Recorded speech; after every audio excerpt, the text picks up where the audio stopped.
2026 பிப்ரவரி 10 அன்னைக்கு டெல்லியில ஒரு வீடியோ வைரல் ஆகுது. அந்த வீடியோல ஒரு பொண்ணு நைட்டு 10 மணிக்கு மேல இருக்கும், ஒரு வீட்டுக்குள்ள அப்படியே பயந்து உயிர் பயத்தோட நிறுத்துக்காங்க. அந்த பொண்ணை சுத்தி ஒரு 10 பேர் ஆண்கள் பெண்கள்னு சராமரியா அடிக்கிறாங்க. ரொம்ப குரூரத்தோட உச்சமா அந்த பெண்ணுடைய முகத்துல கருப்பா ஏதோ கொண்டு போய் பூசுறாங்க.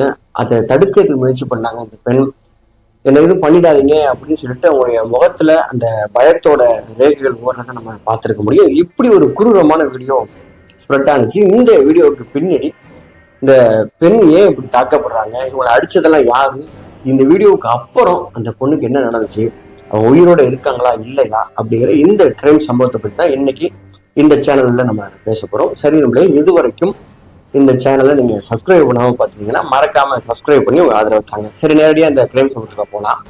டெல்லியில ஒரு தம்பதிங்க, பூனம், நரேஷ். இந்த நரேஷ்க்கு 30 வயசு. இவர் ஒரு எம்என்சி கம்பெனில ஒர்க் பண்ணிட்டு இருக்காரு.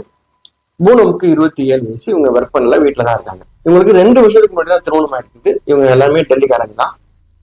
கல்யாணம் ஆகி கொஞ்ச நாள் எல்லாமே சரியா தான் போயிட்டு இருக்குது. அதுக்கப்புறம் வழக்கமா மாமியார் மருமகள் பிரச்சனை வரும் இல்லையா, அந்த மாதிரி பிரச்சனை இவங்க குடும்பத்துலயும் ஸ்டார்ட் ஆயிருக்குது. இப்படி ரொம்ப நாள் பிரச்சனை போயிட்டே இருக்கும் பொழுது இவங்கெல்லாம் பேசி ஒரு முடிவு பண்றாங்க, இதுக்கப்புறம் நம்ம ஒரே கூட்டு குடும்பமா இருக்கிறதுல பிரச்சனை, பையனுடைய வாழ்க்கை பாதிக்கப்படும், மருமகளுக்கு அதுல இன்ட்ரெஸ்டே இல்லை அப்படிங்கிறதுனால நம்ம தனியா கொடுத்தன வச்சிடலாம் அமைச்சுக்கிட்டு ஒரு பாஷான அப்பார்ட்மெண்ட்ல மகனையும் மருமகளையும் கொண்டு குடி வைக்கிறாங்க. அப்படி அந்த முதல் நாள் பால் காய்ச்சி வீட்டுக்குள்ள போகிறதுக்கு முன்னாடியே இந்த அப்பா அம்மா என்ன பண்ணாங்கன்னா, அந்த அப்பார்ட்மெண்ட்ல இருக்கிற இவங்க வீட்டுக்கு பக்கத்துல இருக்கிற வீடுகள்ல போயிட்டு அறிமுகப்படுத்துறாங்க. பால் காய்ச்ச கூப்பிடுறாங்க.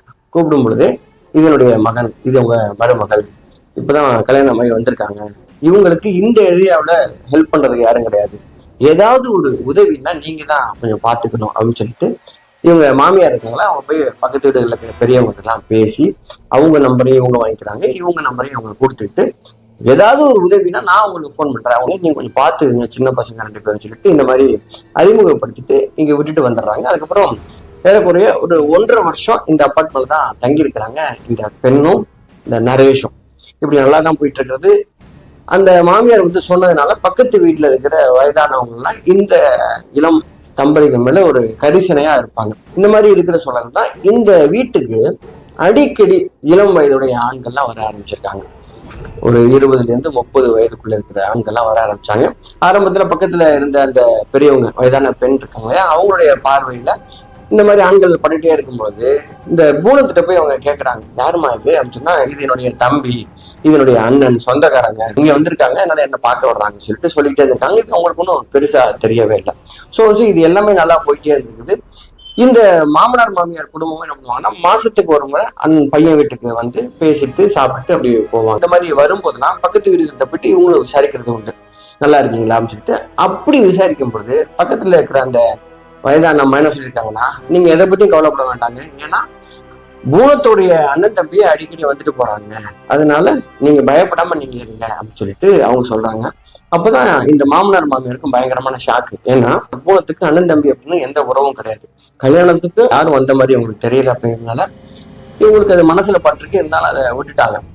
இப்படி போயிட்டே இருக்கும் பொழுது இந்த பக்கத்து வீட்டுல இருந்த அம்மா இருக்காங்கல்ல, அவங்களுக்கே சில நாட்கள்ல சந்தேகம் வர ஆரம்பிச்சிருச்சு.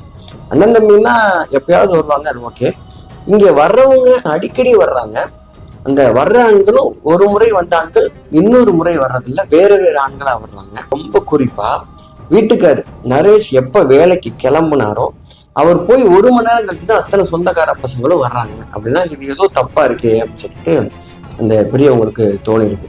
இதை யார்கிட்ட சொல்றது, நரேஷ்ட சொல்லலாமா, நம்ம தான் ஒருவேளை தப்பா நினைக்கிறோமா அப்படின்னு அந்த மனசுலயே போட்டு புடுங்கிக்கிட்டு ஒரு நாள் என்ன பண்ணிருக்காங்கன்னா, நைட்டு 10 மணிக்கு அவங்க வீட்டுக்கு வெளியில வாக்கிங் போயிட்டு இருந்திருக்காங்க. அப்போ நரேஷ் ஒரு 8 மணிக்கு நைட் ஷிஃப்ட்டுக்காக கிளம்பி போயிட்டு இருக்காரு. 10 மணிக்கு மேல இந்த பூனத்தோட வீட்டுக்குள்ள வாட்ட சட்டமா ஒரு 6 அடியில ஒரு ஆண் உள்ள நுழைகிறத பார்த்த உடனே நரேஷ் போனதுக்கு அப்புறம் நைட்லயே யாரோ ஒருத்தவங்க வர்றாங்க, இது தப்பா இருக்குன்னு சொல்லிட்டு இந்த அம்மா போன் பண்ணி அவங்க மாமியாருக்கு சொல்லிடுறாங்க. இந்த மாமியாருக்கும் மாமனாருக்கும் ஆல்ரெடி மருமகன் மேல சின்ன டவுட் இருக்குது, இவன் ஏதோ தப்பு பண்றாப்புல இருக்குன்னு சொல்லிட்டு இன்னைக்கு கன்ஃபார்ம் பண்ணிக்கலாம் சொல்லிட்டு மாமனார் மாமியார் அவங்களுடைய சொந்தக்காரங்க ஒரு 10 பேர் தான் இந்த வீட்டுக்கு வர்றாங்க. நைட்டு ஒரு 10:30 மணி இருக்கும், பெல் அடிச்சு வீட்டுக்குள்ள உள்ள போறாங்க. அப்போ கையும் களவுமா அந்த வீட்டுக்குள்ள 6 அடிக்கு செக்கச்சிவர்னு ஒரு பையன். இவங்களை பார்த்ததும் அந்த பையன் ஏறக்குறைய நிர்வாணமா இருந்த அந்த பையன் பெட்ரூம்குள்ள ட்ரெஸ் எல்லாம் போட்டுக்கிட்டு அவங்கள இருந்து பிச்சுக்கிட்டு வெளியில ஓடி போயிடலாம். அப்படி பார்த்த அந்த காட்சிக்கு அப்புறம் தான் இந்த மாமனார் மாமியார் சொந்தக்காரங்க கூட வந்திருந்தவங்க தான் அது பொறுக்க முடியாம அந்த பெண்ணை வந்து தாக்க ஆரம்பிச்சிருக்காங்க. எக்ஸ்ட்ரீமா ஒரு கருப்பு மைய அந்த பொண்ணுடைய முகத்துல பூசி இந்த மாதிரி அவமானப்படுத்தவும் ஆரம்பிச்சிருக்காங்க. என்ன நடந்திருக்கு அப்படின்னா, பூனம் நரேஷ் 2 பேருக்கும் கல்யாணம் நடந்திருக்குது. நரேஷ் என்ன சொல்லியிருக்காருன்னா, நமக்கு குழந்தை பிறக்கிறதுக்கு முன்னாடி நம்ம லைஃப்ல கொஞ்சம் செட்டில் ஆயிடணும், கொஞ்சம் பணம் வந்து சேவிங்ஸ்ல இருக்கணும், அதுக்கப்புறம் குழந்தை பெற்றுக்கலாம் அப்படின்னு ஒரு தள்ளி போட்டிருந்திருக்காரு. அது மட்டும் இல்லாம குறிப்பா வேலை வேலை வேலை அப்படின்னு சொல்லிட்டு கணவர் மனைவிக்கு டைம் ஸ்பெண்ட் பண்றத குறைச்சாரா இல்ல ஆட்டோமேட்டிக்கா அவருக்கு இருந்த இந்த வேலை ஸ்ட்ரெஸ்னால அது தள்ளி போயிடுச்சா அப்படிங்கிறது தெரியல. பூனத்தோடைய உடல் தேவைகளை அவருடைய கணவர்னால திருப்திப்படுத்த முடியல அப்படின்னு அந்த பெண்ணுடைய குற்றச்சாட்டு. அதுக்காக அந்த பெண் என்ன பண்ணிட்டாங்கன்னா, கணவர் ரொம்ப கஷ்டப்பட்டு வெளில போயிட்டு சம்பாதிச்சு வர்ற பணம் அந்த அக்கௌண்ட்ல இருந்து எடுத்துட்டு ஜிகோலா, அதாவது ஆண் விபச்சாரிகள், இந்த ஆண் விபச்சாரிகளை டேட்டிங் ஆப் மூலமா இவங்க தேட ஆரம்பிக்கிறாங்க. இந்த பெண்ணை வந்து கையும் களவும் பிடிச்சதுக்கு அப்புறம் இந்த பொண்ணுடைய போன்லாம் எடுத்து அவங்க செக் பண்ணும்போது இவ்வளவு டீட்டெயில் வருது.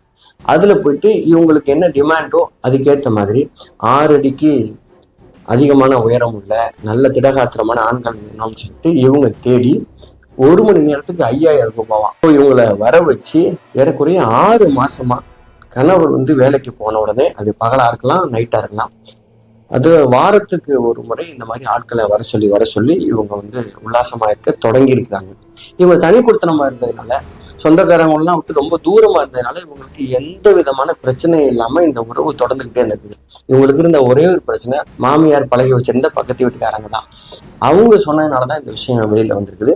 இப்படி கையும் களவுமா இவங்க மாட்டிக்கிட்டாங்க அப்படின்னோடனே வேலையில இருந்த கணவருக்கு தகவல் சொல்லி அதுக்கப்புறம் கணவர் வீட்டுக்கு வந்து அவர் நம்பவே இல்லை. போன்ல சொல்லும் போது இந்த தகவலை கேள்விப்பட்டு அங்கனே அதிர்ச்சியில உறைஞ்சு போய் மயக்கப்பட்டு கீழே விழுந்திருக்காரு. அதுக்கப்புறம் ஹாஸ்பிட்டல்ல அட்மிட் ஆயிருக்காரு. அவருக்கு மைல்டு ஹார்ட் அட்டாக்கும் வந்திருக்கு. இந்த சம்பவத்தை வந்து கேஸ் கொடுக்க விரும்பல கணவன்.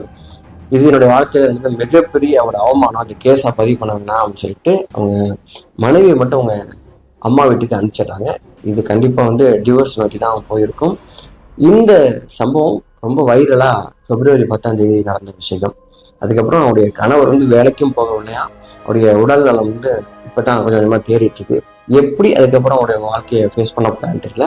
இதுக்கப்புறம் இந்த பூனத்தோட வாழ்க்கை என்ன ஆகும் அப்படின்னு தெரியல.